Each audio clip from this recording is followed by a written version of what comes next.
It was, man, incredible, beautiful, exciting, time. And I thank the players. I thought they had really good energy.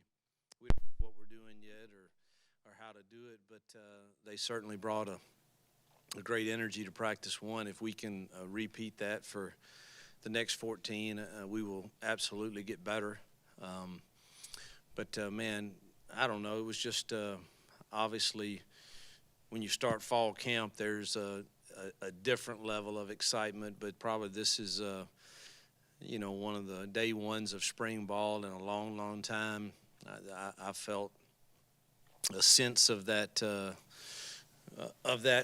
fall camp feeling as we start to try to build a program here, and so it was exciting. Good day. Thought our coaches were well prepared for the time we had.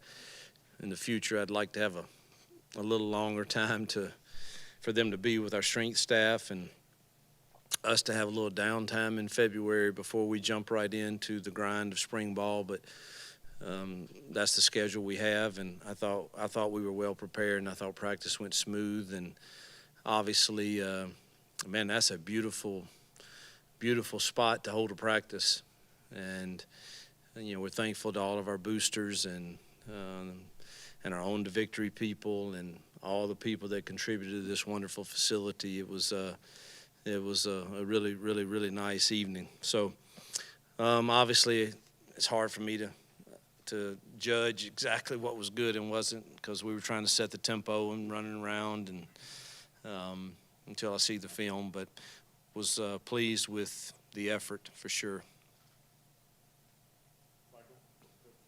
Coach, you said in previous interviews that you had not coached anybody down yet, so you were just kind of monitoring what people do over what they say. What things were you looking for in this first practice here, and how did you spend your time during this first practice, just kind of moving around? Well, I tried to get everywhere, and I tried to make a lot of notes of things I'd like to see better or done differently, and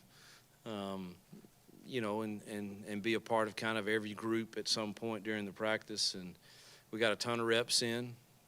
We two-spotted on fields, and so everybody got plenty of reps. And really the first thing you want to see is, I really believe that people like to think the main thing is X, Y, or Z. I think the main thing is the little things, and the way we break the huddle, the way we get to the football, the tempo to which we play with, the attention to the ball, and the attention to detail. Starting this morning from class attendance to all the way through practice. And until you've been a part of that, it's a mental grind, and it takes mental toughness, and that doesn't come natural to a lot of people, not just football players, but to a lot of people. And I think that is the number one thing that I want to get out of spring ball would be that we would understand that the little things truly are the main thing. And I thought we got the effort part right today. I'll have to watch the film and see about the other stuff, but I got around to most every group, I believe.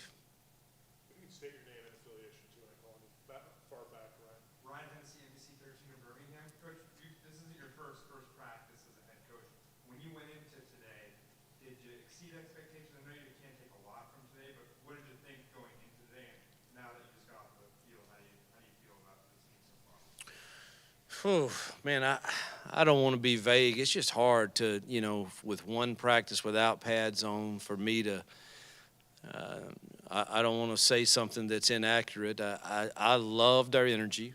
I thought we looked better on the field physically than maybe I thought.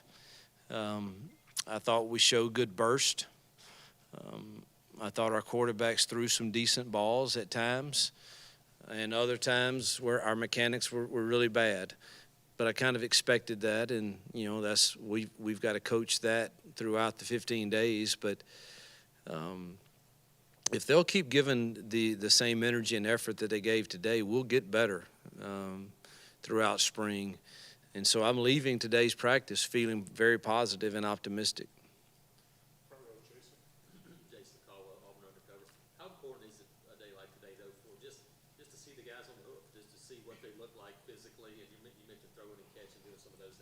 just to kind of get that first reaction? Well, it's important. I think the biggest thing is them understanding how we want to practice, and it's totally different. Not that it's right or wrong or better than somebody else does. It's just the way we do that, and it's a frantic pace, and they're swimming a little bit in day one, looking around, where do I go next? What do I do next? And no matter how many times you go through the practice schedule with them like we have the last 2 weeks, they're still going to be, all right, this is the first time we've been on those two fields, and the horn blows, and everybody's screaming and yelling, and they're trying to figure out where they go, and they'll get that. And I think that was the biggest thing for me, is establishing the tempo to which we want to practice and the effort to which we want to do it. Far right, Mark. Coach, last time we talked to you, you're still working on building chemistry with the coaching staff and getting everybody on the same page. And how much progress have you guys made in that area? How important is that to get Yeah. on the same page? Well, I think chemistry's incredibly important. I like our staff a lot, and I think we have good chemistry. Are we where we want to be as far along as we'd like to be? Probably not, because we just had such a short window to try to decide exactly what are we going to try to do this spring. And we have coaches from a lot of different staffs and backgrounds, and now we've got to melt all this together and try to be all on the same page and one voice. The last thing you want is kids hearing from too many voices that are not saying the same thing. And so I think it's vital that they see we have chemistry. I think they do that. I think they see that when we say this is our expectation, I think the coaches have a clear understanding that that's a non-negotiable for me, that has to be everybody. And it's impossible, I firmly believe it's impossible for me or any of the coaches to give something away that we don't already possess. And if we say this is the culture we want to portray, then we must possess it. And so I like our chemistry, and now we got to be great teachers. We'll see from day one to day two to day three, can we get some stuff cleaned up? Good. Two questions from the Bryans in the front row. Stoltz, and then, yes, Stoltz first. Brian Sells, Auburn Rebels. Jumping off Mike's question about moving around, getting to know everyone, how important is it to have Kent and Phillip to kind of basically take what you've done in the past, dealing with the quarterbacks mostly during practice, and trusted them to do that while you're doing other things? Well, obviously I put a lot of thought into that before we put the staff together, because I think we live in a different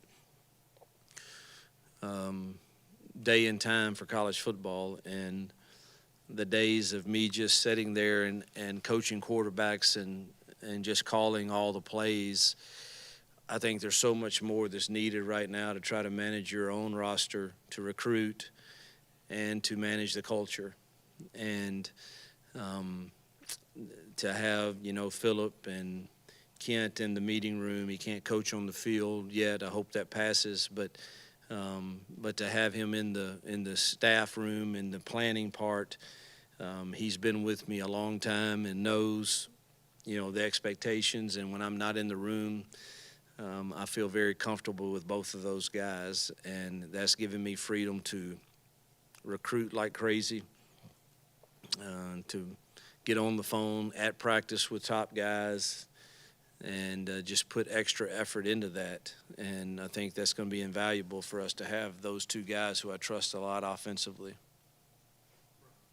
Ryan Matthews, AuburnSports.com, I'm the older and funnier brother. Mm-hmm. Two quick questions. As far as the health of your team, anybody have to miss the first part of practice or first week or so? Yeah, well, I don't think anybody missed today. There's some yellow jerseys out there, which means non-contact, but we didn't have pads on anyway. So I think they had to stay out of some of the team activity there. But I think everybody, is going to give it a go at some point. I think we held about 3 guys out of the team stuff, but we expect them to be back hopefully after spring break. And then the second part was 3 of your practice plan going full pads and holding the first scrimmage. You'll have to sort of Yeah, we're going, we got to go 2 non-padded to start. Then we'll go pads Friday, and then spring break hits. I think the first practice that we'll do some type of scrimmage situation will be practice 6. Second row, Jeff. Hugh, GoGoGoNail.com. Manage the culture is a really insightful phrase. How much of your time, I guess, leading up to spring football did NIL occupy? A decent amount. Whether we like it or don't like it, it's part of the world that we live in, and so I think whether it's a discussion with an individual young man, or you just, and sometimes maybe we as coaches can create things in our mind that need to be discussed or addressed, and so maybe it's not as much NIL talk as it is you just trying to establish, what do we want to be within our team walls? What do we want that to look like? What do we want it to look like academically? What do we want it to look like in regards to how we deal with our teammates, whether we think that everything is exactly fair, not fair, whatever that is? How do we handle that? And so I spent a lot of time teaching just in team settings, having open dialogue and trying to create a transparency and honesty among our team for, hey, what do we want it to be? And, there's not a single person in regards to NIL on any college football team probably that would say, I wasn't for that. And so if we're all for that, then we have to be willing to also deal with when we think it might not be adequately done for you. There's still a lot of guys that go in debt to be a part of this program and every program.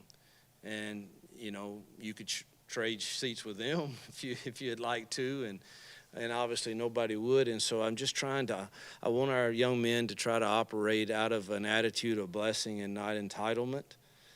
And even if life's not fair sometimes, and everything won't always be fair, but what do we do when it's not? And so I've spent a lot of time trying to teach on those kinds of things. Gonna go back right, Bill. Yeah, Bill Cameron, ESPN 106.7. Well, Brian, with 2 questions now for you. But talk about looking at the roster, see a few guys that are noticeably bigger than they were. Just talk about, were there any players that you heard about that stood out during the offseason workouts? Oh man, I would. That is a great question. I just would hate to start singling out people after one practice. I do think we've got to develop a culture council type mentality at some point that we can depend upon to say to anyone on the team, hey, we're better than that. That's really not the way we do that. And do we have a few guys that I think are headed in that direction? Yes, but we need more.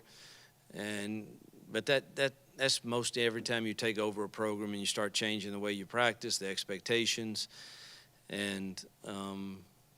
but yeah, there was I get reports every day from our strength staff and academic staff and training staff, and we still got a ways to go, truthfully, in the standard to which we want to operate. And we're going to count on the guys that I do get the good reports, and hopefully after about 3 to 5 practices, we'll talk about some names. Stand the same. Justin Ferguson, Auburn Observer. Notice with the wide receivers and the tight ends, a lot of size, especially with like Nick and Rivaldo, those 2 guys you got. You also have Camden and Landon. Just in your offense and in your pass, how important is that having those big guys as pass catchers to what y'all do on offense? Yeah, I don't. If you follow my track record, I believe in it. I think you have to have a catch radius in this league. You're not going to create tremendous separation in this league when they're in man-to-man situations all the time.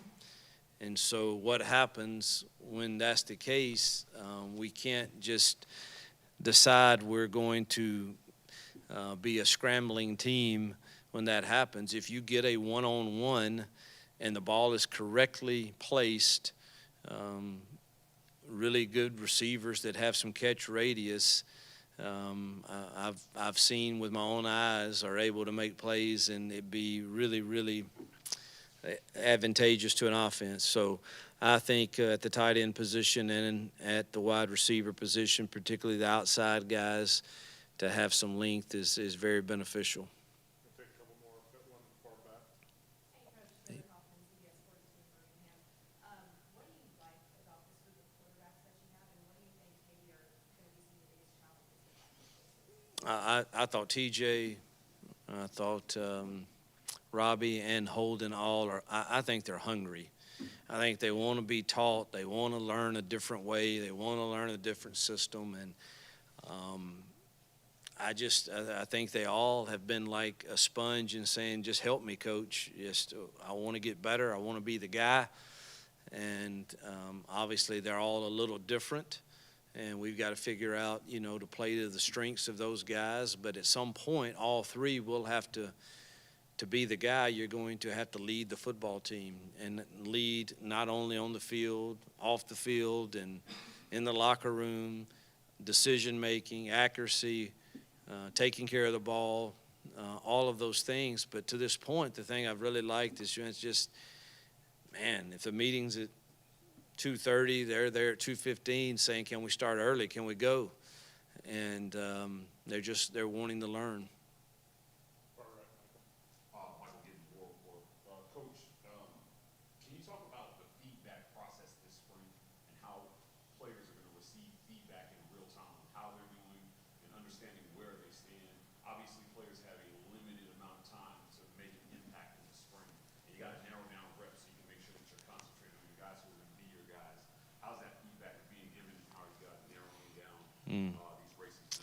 Yeah, we won't narrow down the reps in spring. We will in fall. You have to, but spring we won't. I mean, everybody got the same number of reps today. And we're going to rotate some people. Look, I told them today in the team meeting, I mean this, there is no depth chart. I don't care what group you trot out there with on the field right now. I don't have in my mind this is a first team, a second team, a third team guy.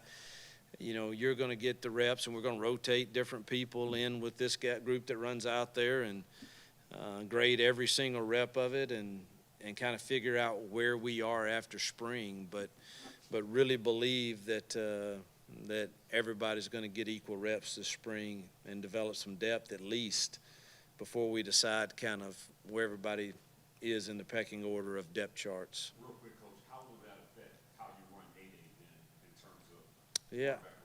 Well, I don't know. It's hard to say that until you know what kind of health you have.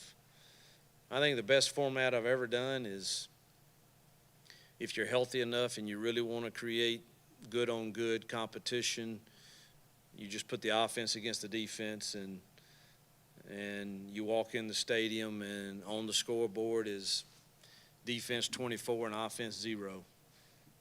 And offense, your job is to score more than 24 to win it. And defense, hold them under 24, you win. And that's the most probably creative and exciting and competitive. I don't like all those formats where, all right, you get a first down, it's a point, or I don't like, all right, we're going to go the one offense against the 3 defense and put up a bunch of points and make everybody feel excited. And I think that's kind of a false sense of where we really are. So I hope we're healthy enough just to go out there and compete and tell the defensive staff, you roll out there whoever you want, but your job is to keep the offense under whatever point spread we agree upon. Coach, thank you for your time. Yep, thanks, guys.